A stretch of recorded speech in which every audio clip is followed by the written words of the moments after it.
Hello and welcome to everybody who's going to be listening to this special recording, which we're producing in celebration of National Mentoring Day on the 27th of October. Every year, we like to have a bit of a roundtable discussion and bring the topic up to date. My name is Dawn Campbell. I'm one of the directors at the International Authority for Professional Coaching and Mentoring. And today I'm joined by my colleague, Nikki Wild, who is Head of Business of Coaching, and Stephen Hopkins, who's one of our accredited training providers and has advanced workplace mentoring. So, Nikki, perhaps you can formally introduce yourself and then we'll hand over to Stephen, please. Hello, everybody. It is so good to be here. As you know, I've been part of IAPC&M in the leadership team for many years, with a focus on the business side of us having successful coaching and mentoring businesses. In my executive coaching work, I also spend a lot of time explaining the difference between coaching and mentoring to my clients. I am an executive coach. I also do some work as mentor as well. So I'm here with to look forward to a discussion and a bit of a conversation about mentoring and all things, all the value that mentoring brings to our clients. And I'm really looking forward to a chat with Stephen from the point of view of the training that he delivers as well. Thank you. Stephen. Okay, thank you. Hello, everybody. As Dawn said, I'm Stephen Hopkins. I'm IAPC&M accredited senior mentor, and I've also got an IAPC&M accredited course in workplace mentorship. I do a lot of coaching work, I do a lot of mentoring work, and quite interestingly, sometimes when I talk to a client who wants some mentoring, it turns out they don't want mentoring, they want coaching. And sometimes when I talk to clients who say, no, we want to engage you as a coach, it turns out they don't really want that at all. They want a mentor. It's really interesting, isn't it, how some of these words are used differently. And I think that's what the conversation today is about, just to explore some of that. Interestingly, many years ago, it became obvious to me that when I was doing my coaching work with leaders, as soon as we established a really good rapport, they were sort of drifting into needing counselling. And I felt that there was huge boundary issues there. Rightly, I had to be clear about those boundary issues, but I also felt that actually this was an opening for me to actually train as a counsellor. So I do actually work as a counsellor. Every Thursday I work as a counsellor. It isn't coaching, it isn't mentoring, it's absolutely pure counselling. Or is it? Because sometimes they, in the context of counselling, perhaps want coaching. So I think that's what our conversation this morning is going to be about, which is what are these differences? And indeed, what are the similarities? I was minded that I think it's in Alice in Wonderland. Somebody might, Dawn, or somebody might correct me on this. I think it's in Alice in Wonderland. There's a quote from Humpty Dumpty which says, words mean what we want them to mean. And I think that's a very good start perhaps for our conversation about coaching and about mentoring. So I'm going to kick off and just by having a look at this slide here, which is a way for me to, I suppose, conceptualize, get a sense for myself and begin to talk to others about what the distinctions, certainly between coaching, mentoring and counselling are. And I like to look at it like this. I like to look at it in terms of the distinction between being directive and that being non-directive, and the distinction between working on things that are rational things as opposed to things that are emotional things. Counselling for me is the easiest one because it's very clearly about emotional things and it's very non-directive. Yeah, sometimes we stray a little and we need to stray a little into something a bit more directive, especially when we're realizing there's a bit of a boundary issue and we're saying, I think it'd be really helpful if you go and seek some advice here or seek some advice there. So there's a little bit of signposting. So we'll perhaps drift towards directive sometimes. For me, coaching and mentoring are on a continuum. That's why I haven't put them in separate boxes. They're on a continuum. And it's more the rational side and coaching is pure coaching is very non-directive, whereas mentoring is quite directive. Yeah. And sometimes when I work, as I say, or I'm assigned to work in one area, I drift because it's necessary, or I seek the permission of the client to drift perhaps towards the more directive, or if I'm working in a directive area, I might drift towards embodying coaching within the envelope of counselling. So I'm just going to leave it there. Nikki, where do you come from in terms of all this? I'm very much aligned with you, Stephen. I think there are an awful lot of similarities between coaching and counselling, and actually blurring those two lines is quite a challenge sometimes. I think for a lot of coaches is that blurring of the potential territory overlaps between, in terms of the skills that we use when we are coaching. We are very similar to counselling, and sometimes our clients, I've had clients say to me, I don't know if you've had the same thing, have described their coaching session felt like therapy. Yes. Comes to the distinction between coaching and mentoring. For me, mentoring sort of sits in closer to that middle line, I think, between directive and non-directive, because when I'm mentoring, the client is still making the decisions about which aspects they are going to incorporate. So whilst I'm sharing past experience, knowledge, what's worked for other people, it's that kind of been there, done there, got the t-shirt kind of situation, which is why they've engaged mentoring. They are still the ones who are choosing what they apply, which bits they take. Whereas if I've gone, so for me, above on your diagram where you've got coaching, mentoring, for me, there are two steps above mentoring as well, which content, which would be training. So sometimes I'll be working with someone with my mentoring, in my mentoring capacity, and they just don't know, they need to be taught something. So that's where we stray into training and teaching. And then beyond that, sort of at the very, very directive end of the scale is consulting, which is where somebody has been specifically brought in because they are going to say, this is what to do, this is how to do it. It's the kind of do as I say, not as I do kind of style of engagement.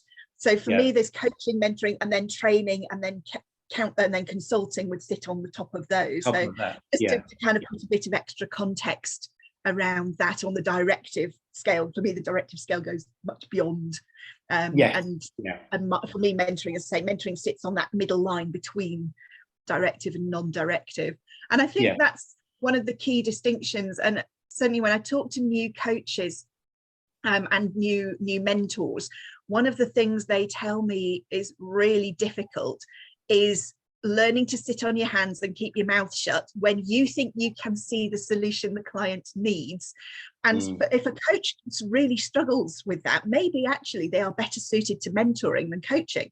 If they find that they are constantly going into that, you could do this, and their clients want them to share the benefit of their experience, then maybe actually this person and this arrangement they've got is actually a mentoring arrangement, not a coaching arrangement.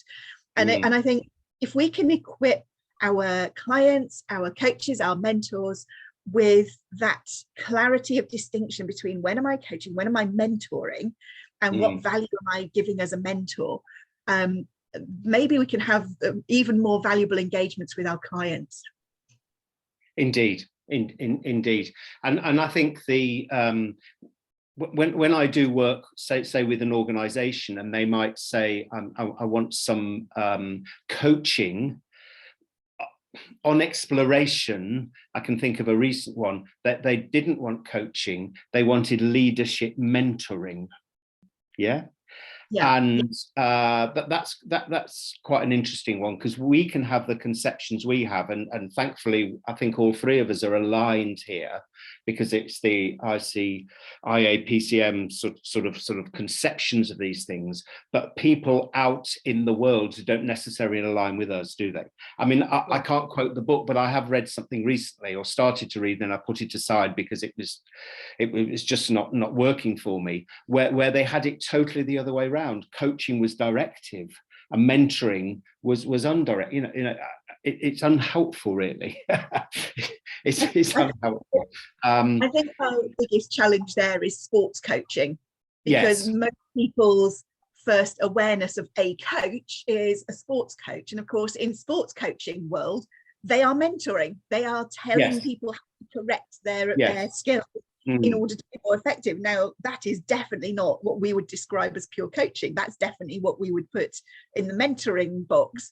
And so I think that's that use of the term and like you, I meet corporate clients and they say, oh, I coached my team. And when I say, oh, just talk me through that, and say, actually, I think what you'll find is you mentor your team. Yes. And it's okay to call yourself a mentor, not a coach. And so but I think in the wider world, we just have to accept the interchangeability of the language, and going back to what you said, words and what we want them to mean, and just check with our clients, what do you mean by that term? And then explain, we have a particular definition of which terms we use, or a particular meaning, and that's why we're professionally accredited as coach and professionally accredited as mentor. In my case, I'm separately accredited as both, which allows me to have that conversation. And so we've got a bit of an education, I think, still to do in the wider world, that there is. I think we have, and the course that I run, which is about mentoring in the workplace,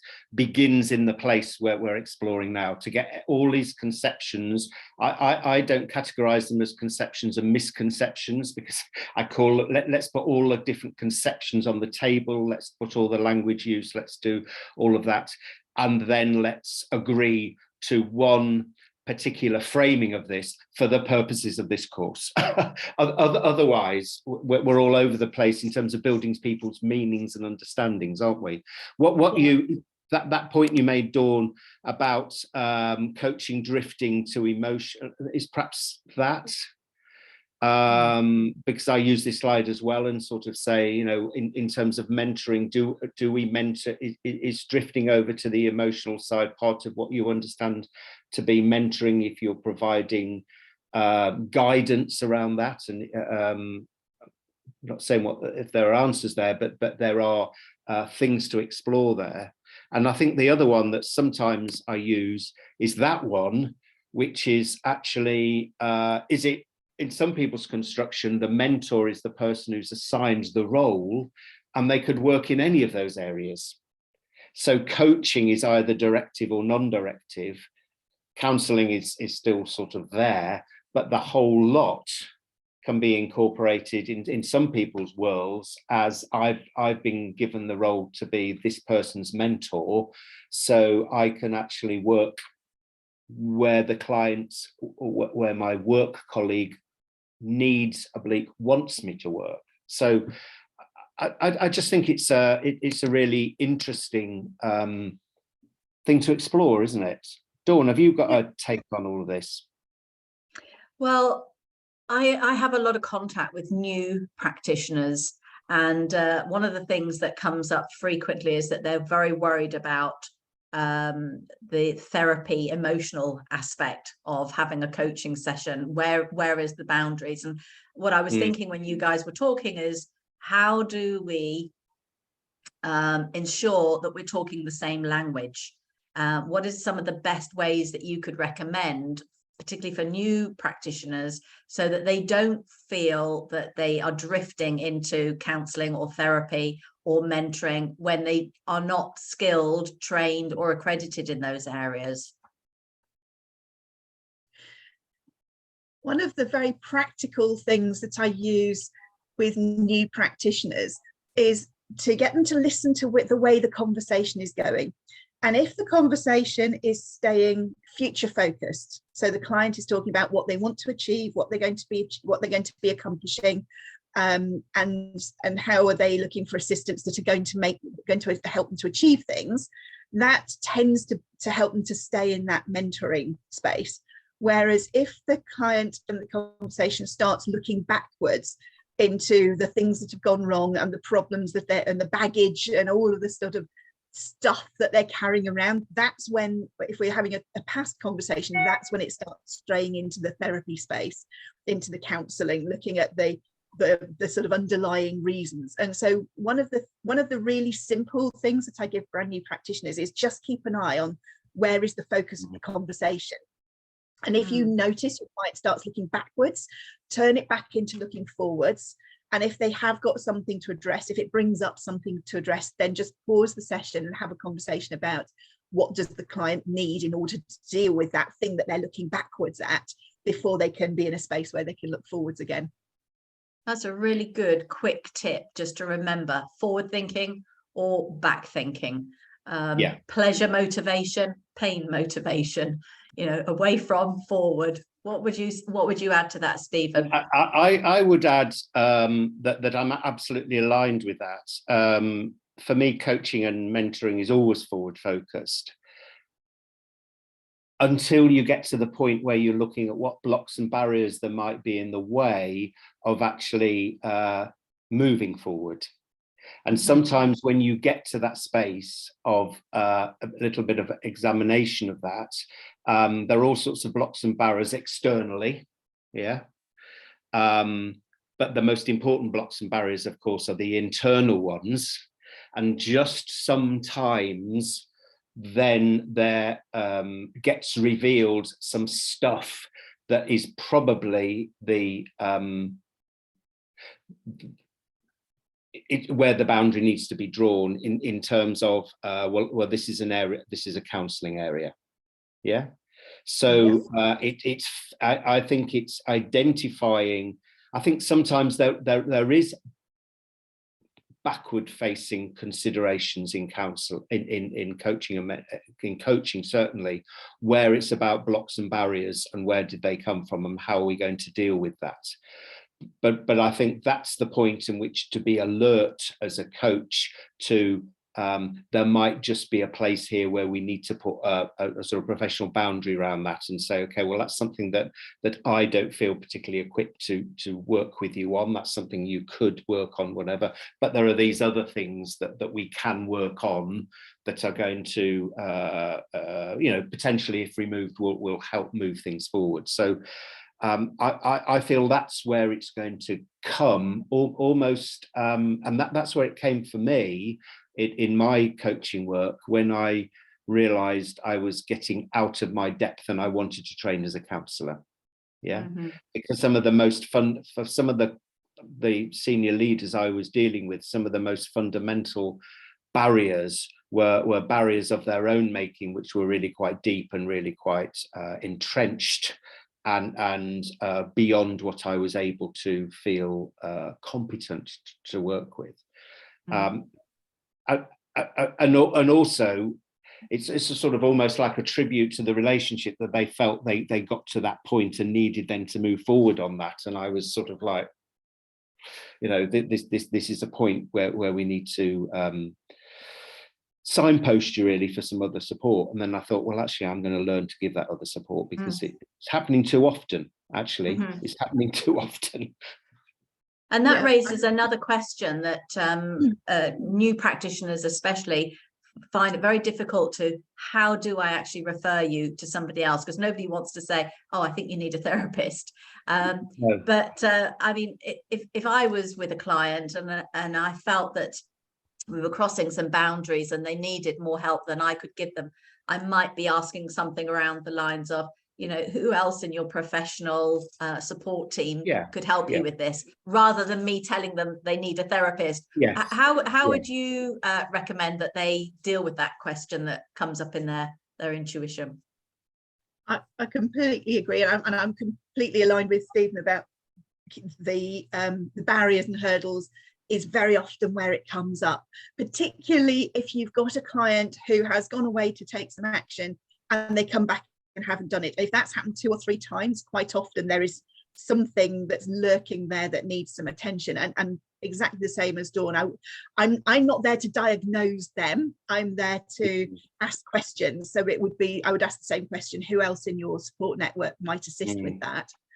And so so for me, it's about introductions rather than referrals.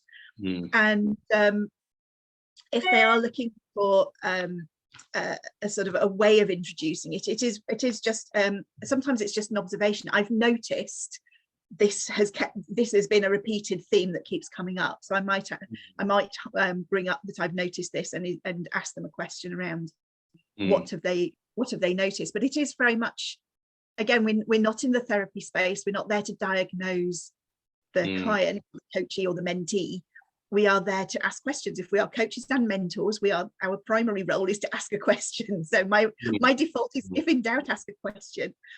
And think about, particularly if we're in mentoring, so in that more directive space, then part of us as mentor is to say, maybe share benefits of experience, so that the idea of addressing this thing that we've noticed in the client, or the client themselves has brought up, there are some benefits of addressing that. Yes, I'm exactly there. For me, the coaching work in that area is to help the clients to develop awarenesses and insights. So having got the awarenesses and insights that there's probably something here that might be holding me back, that's sort of as far as the coaching goes, as it were, in the same way as they've developed some insights into things external to themselves that might be being influential that they hadn't realized. So developing awarenesses and insights is for me critical. Moving forward with those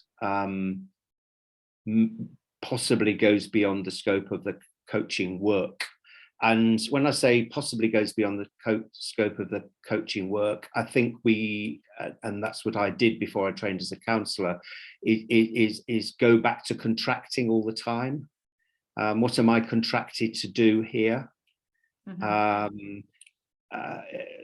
If I can go back to coaching and mentoring around that, I've got a piece of work where I'm working with people that's in an organisation that I'm acting as a coach for, but I've put in, it's in the contract and it's in the contracting that when we get to, if we do get to matters in terms of leadership, I feel comfortable providing leadership mentorship within that space, within the overall coaching.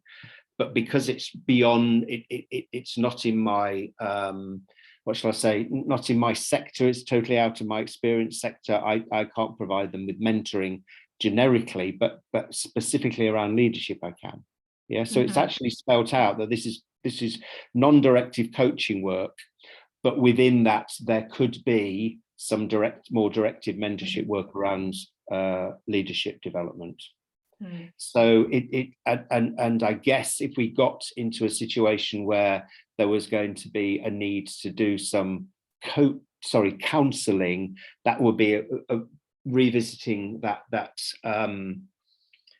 contracting piece, which is, you know, that's not part of what we're contracted to do here. I'm raising awarenesses and sensitivities for you to then move forward with, but not to address those with you.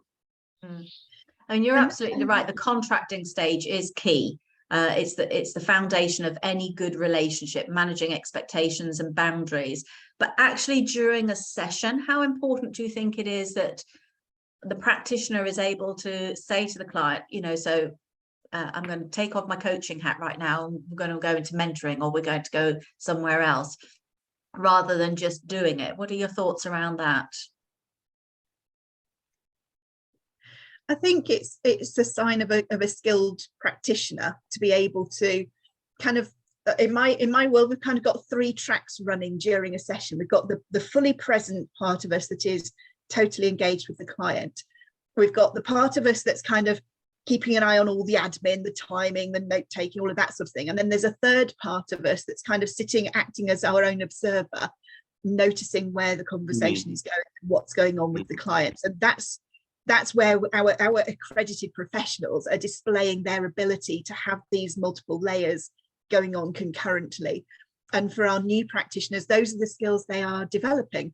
Yes. And it's okay in a session, I suspect we've all done it, where we've said, actually, I'm just going to take off my mental head for a moment. Can we just have a chat about this? And just support. So we're straying outside the scope of our agreement, of our arrangement. And I just want to clarify whatever it is that's come up before we move on and ignore this. Otherwise you kind of ignore the elephant in the room, and that's not good for the client or the session. And I just wanted to pick up on that fear of referring as well that you mentioned, on that fear of, but if I signpost the client elsewhere, then that might put an end to this arrangement. And that if we're new and we haven't got many clients, or there's that fear of sending a client elsewhere, or even before we've even started, it's sending a prospect when you want to say yes to everybody. Of course, we don't say yes to everybody, because there are only so many hours in the day and there are only so many people we can work with. But that fear, if we are sitting in a place of fear, then we are not serving our clients well. And if that little sort of scarcity fear has raised its head, then maybe that's some time to go and have a session with a supervisor, go and talk it through. Because for me, it's an and, not an or. I've worked with clients where they have been working with a therapist or a counsellor alongside the coaching and mentoring to deal with something. That it doesn't have to stop our arrangement just because they're having additional assistance with another professional. Probably the most extreme version of it that I had a client, and it was a very carefully set up arrangement at the start, was the client, they were working with a clinical hypnotherapist one week and they had me the second week, so we were alternating each week, and the client gave the therapist and I permission to talk to each other outside of the sessions, just to make sure that we were all working in the same direction and giving the best service to the client. So it can be an and, not an or. If somebody is sitting in that session going, oh, I'm a bit scared because if I pause the progress, then I might lose a client. In my experience, you retain the client because the client knows they're with a trusted professional who has their best interests at heart. Thank you. Yeah, I'm not sure I have anything to add to that, other than that key skill, that sort of metacognitive thing of keeping track of where you are and what you're doing, as well as doing it, as well as looking at the time and all of that. It is key, really, to being highly effective, isn't it? And sometimes I admit, sometimes I have caught myself drifting more towards a mentoring when it's supposed to be a coaching, and then pull back and you know, I think it's all in the monitoring and all in the, you know, metacognitive awareness. For me is the key skill. So self-reflection is an important exercise after each session. And during the I think the metacognitive thing is what you're doing during the session. You're sort of keeping a track on where you are and how you're being, and really, it can be really quite challenging. And I think for new colleagues new to this, that is where that's the place where the big challenge is. Because the focus tends to be, am I asking good questions, or what shall I ask next? And that's and of course that's where the supervision comes in, and the self-reflection that we'll talk about that in another session, about the importance of supervision and how that adds value to the practice. But after each and every session, I think as practitioners and professionals, it's incumbent upon us to do our own self-reflection. What worked well, what would work differently next time, what could they do better, what do they need to speak to somebody else about, like a supervisor or their own coach or their own mentor, because it's a continuous journey. So contracting is key, self-reflection is key, and understanding the definitions that you're talking about. And just to put this into context, I remember watching Brandon Bray's, I think it is, who's created the book Atlas of Emotions, or is it Atlas of the Heart? I can't remember. But she did sort of 7 years research, and she said typically people had the emotions, they were either angry, sad, or happy. But she said there's actually about 37 emotions. But your definition of angry is not her definition of angry. So, you know, this is why we need to dig a little bit deeper and not just accept what the client says at face value in terms of the words. We need to understand what is their definition, not just of emotions, but of coaching, of mentoring, etc. So that's where the contracting stage is really important, that you're aligned with their expectations otherwise you're going to fall foul of in the delivery, aren't you? Yeah, and I've known it work where somebody's engaged me as a coach and part way through has said, when we've done a bit of a review, and I'm a great one for if you've got 6 sessions, then after 2 you do a little review, and after 4 you all of that, saying, well, I expected you to give me a lot more help than you've been giving me, not in a critical way, but so we explored giving more help, and what she meant was mentoring. Yeah. So that was a message to me. We hadn't nailed, I thought we had, but we hadn't done the contracting well enough, because we'd used language, but we hadn't explored that language, and we hadn't explored meanings and implications of those. We hadn't done the work well enough. So in the first 2 sessions, she was harboring this view that I wasn't giving her what she thought she was she wanted. Okay, it turned out after 6 sessions, we pulled all of that round, and it was, really great piece of work. But message there: do the contracting more deeply than you think you need to do, perhaps, and also the review. Yeah. Certainly, if you've got a number of sessions built in, don't carry on without checking in. Is this what are we working in the way that we that you as the client hoped we were working go to work? And I think you make a good point to do that after the first couple of sessions, to check that you're all on the right track. The phrase I tend to use, because I'm I don't want to introduce the idea that it's not going brilliantly. No. So because obviously the client, if you've kind of embedded a command there must be something they don't like. So the phrase that I use with clients is there anything you hope we would have covered by now that we haven't got to yet? Yes. And that way allows the client, it allows the client to bring something up, like you say, well, I hoped I'd have had more assistance by now. Yes. But you're doing it in a very positive way, and it's just a really simple question to ask. Is there anything you hoped we'd have covered by now? Just a nice little check-in that we're on track. I also ask at the end of each session, when I remember pretty much at the end of each session, is what's been most valuable about the session today. Yes. Partly to get them to reiterate to themselves what's been valuable from the session, particularly if we're in a 3-way setup. A lot of mentoring and coaching has a sponsor, so the person who's engaged us is not the person who's in front of us having the session, and that person is going to ask for feedback. What did you get from the session? And so by asking them what was valuable today, that can help them to then go and explain to whoever their program sponsor is what they got from the session when they were having their mentoring. Another little tip, Dawn, that somebody gave me ages ago. I can't say I use it all the time, but interestingly, at 11:30 this morning, I've got a coaching session. I've got the notes from the last session in front of me, strangely, to the side of me. And I am going to start the session by saying, after our session last time, I reflected on da da da da da da da. I wonder, does that resonate with anything that you've been thinking about? And I think there's 2 advantages to that. One is to come clean, because I have been reflecting on, and the other is to sort of show that it communicates that professionalism as well. Do you know what I mean? It's not just, oh, who's this person in front of me, and I can't remember really what we did. It's not a production line. It's got a production line.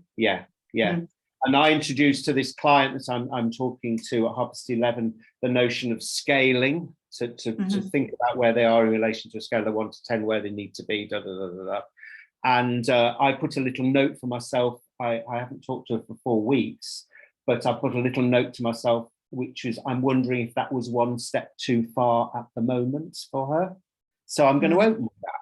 I'm going to say my note was this: was it? Did it work? So, and I think that builds a sort of continuity of dialogue across the sessions as well. Yeah. Okay. And I would also point out that I know some of the questions that we've raised, like is it and whatever, are closed, and you might want a yes or a no, but actually sometimes it is better to ask open questions. How does that resonate with you?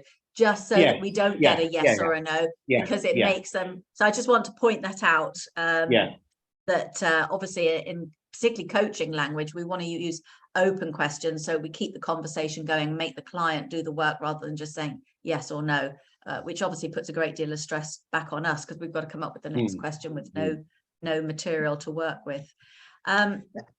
Could I just have your definitions of mentoring versus coaching, please, in a succinct form? What would you say, Nikki? So I'll ask you, what's your differences between mentoring and coaching? I'm sniggering because I've got a 2-page summary, a two-sided A4 summary sheet, that because I struggle to do this in a way that is that succinct, because there is so much interchangeability. For me, just screen share, Nikki, so we can just get a feel for this document, because we are going to come back to it at the end. On the spot now, I haven't actually got it on. I haven't actually got it open at the moment. Okay. I'll tell you what. Go to Stephen while I screen share. All right. Okay. So Stephen, your definition of coaching versus mentoring, please. Okay, so I'm going to be slightly controversial here and say I'm going to talk about non-directive coaching. Non-directive coaching, which is what we've been talking about here as being coaching, that's where as a practitioner, I'm supporting a client to examine the challenges they're currently facing, to develop insights and awarenesses around where the resolutions to those challenges lies. Yeah, so my work is non-directive. My work is trying to support them in solving their problem themselves. Mentoring, or in a more directive way, is where I'm helping the clients to do that, but I'm offering into the arena my thoughts, my options and alternatives to add to their thinking, because I would mentor in a field where I had some experience and expertise to contribute. Yeah, so I would be enriching their thinking by passing on some of my thinking as optional material for them. So it's not training, it's not consulting, it's optional material, grist to their mill, which under pure coaching I would not be doing at all. So if I understood that, okay, so if I understood that correctly, anybody can coach once they've been trained as a coach, but not anybody can mentor, because you need expertise to mentor. So I could mentor anybody, anywhere, anytime. Sorry, I could coach anybody, anywhere, anytime. But as a sales expert, I could probably only mentor salespeople. I couldn't mentor brain surgeons or because I wouldn't have the necessary expertise to help them get to where they want and the help that they need to achieve their goals quicker, faster, because I've been in that position, because I haven't. So depending on the focus. So I could coach a hospital ward sister who was having challenges at work. I could coach that person. Yes. Okay. I could mentor that person around a challenge she was facing in terms of her leadership of her dysfunctional team. Got it. Yes. Yeah. I don't need to know her work setting. I don't, in particular, because I've had experience of dysfunctional teams. Yes. So we could have a more of a mentorship dialogue around that.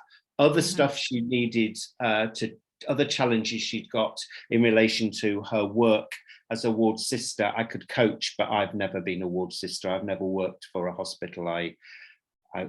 So you could no basis of credibility. No. Exactly. Good. Okay. Thank you. And you, Nikki, please. I have now got my document up. So one of the things I do as a speaker, I deliver sessions on the difference between coaching and mentoring, and the cheat sheet is my summary of as you'll see, there are an awful lot of similarities in terms of the skills we use as practitioners. And what we'll do is we'll make in the details for mentoring day, we'll put up a link to people to go and they can go and grab a copy of this if they want it. Great, thank you. But I've talked about the type of service provider. In coaching, and we learn nothing about coach. In mentoring, we learn about the mentor because they are sharing the benefit of their expertise. And I'm using pure non-directive coaching here as the distinction, as just as Stephen has said as well. And also in the questioning style, in mentoring, we're more leading in questions because we know where we know where it's going, whereas as Dawn said, in coaching we are asking open questions. We want to extract from the client or the coachee. And then the things that kind of distinguish in terms of the content that we're looking at are things like the session content. All the input comes from the client, whereas as you go, as I said, between sort of mentoring into training into consulting, the balance between what's input from the client versus what's input from the mentor changes. The mentor is giving some input and sharing their knowledge. You can argue that the percentages, they're more for illustration than specifics. So it's kind of that difference between, in coaching, everything is coming from the client and the skill is how we extract it from the client, whereas in mentoring, there is input from outside the client. That's my really simple definition, I suppose, is everything coming from the client, or is there some sort of external input as well in the session? And then what that type of external input is depends on whether we are in our mentoring space or perhaps we're teaching them something or consulting, which is a whole other conversation. And the client will entirely, nothing is prescribed. The client completely chooses their solutions, whereas the mentor may be suggesting tried and tested solutions. So it's kind of that, where is the input? Is it 100% from the client and the client knows nothing about their coach that they didn't know at the start? Or is there some input externally, whether we're sharing information or we're sharing a source or a resource for the benefit of our expertise? It's that kind of distinction. So hopefully that's a helpful way of just getting a bit of clarity. Those who are more sort of left brain and like distinctions and logic, then hopefully that's a helpful way of thinking about it. Wonderful, that was really useful, thank you. So just to summarize them, it's really important to get clear on the definitions and we can do that through the contracting stage. After the sessions, it's really important that you practice self-reflection, either individually or with your supervisor, and you continue reviewing the information with your client, particularly if it's a longer term relationship. As Stephen says, every 2 or 3 sessions, have a mini review, check in that expectations are being met. And if it's a forward-thinking conversation, it's more likely to be coaching. And if it's a backward-thinking conversation, it's more likely to be counselling or therapy-based. What other tips or things that would you like to add to that summary, Nikki, please? I think you've summed it up brilliantly. I think the lovely thing about us at celebrating Mentoring Day is that we are raising this conversation. And just as Stephen said right at the start, it comes down to words mean what we want them to mean. Have a conversation up front to check for understanding. Are we mentoring? Are they asking for coaching? Are they asking for some other sort of assistance? And just get that really clear up front. Thank you. Stephen?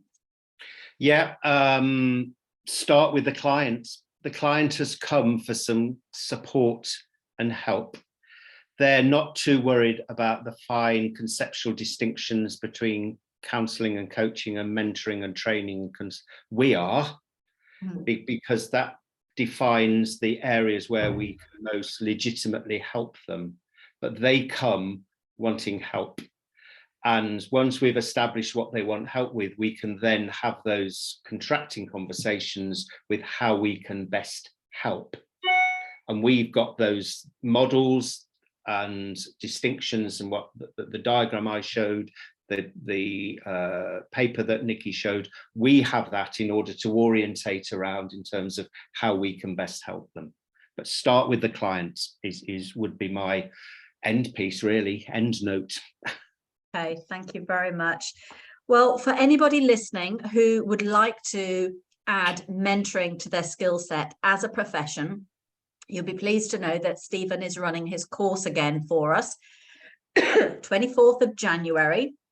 What a wonderful way to kickstart the new year by adding another skill to your toolkit, and to be able to offer coaching and mentoring. So that's a one-day online course, 24th of January. And Stephen, as usual, in celebration of National Mentoring Day, is offering it at 50% off just for IAPC&M members. So if you're interested in that, then contact me. Nikki, where can we get hold of your cheat sheet, which I think is an amazing tool, and we'd like to have that on the website, and maybe even Stephen would want to use it. Where can we get hold of it, please? I have got a web page. We will put a dialogue in the chat around the video. So I haven't got the link to hand because it's a short code one, and I can't remember off the top of my head what the short code is for it. Okay. So I'll make sure that it is prominently displayed on the page where we're sharing the videos. It'll be look in the video comments box below. Good.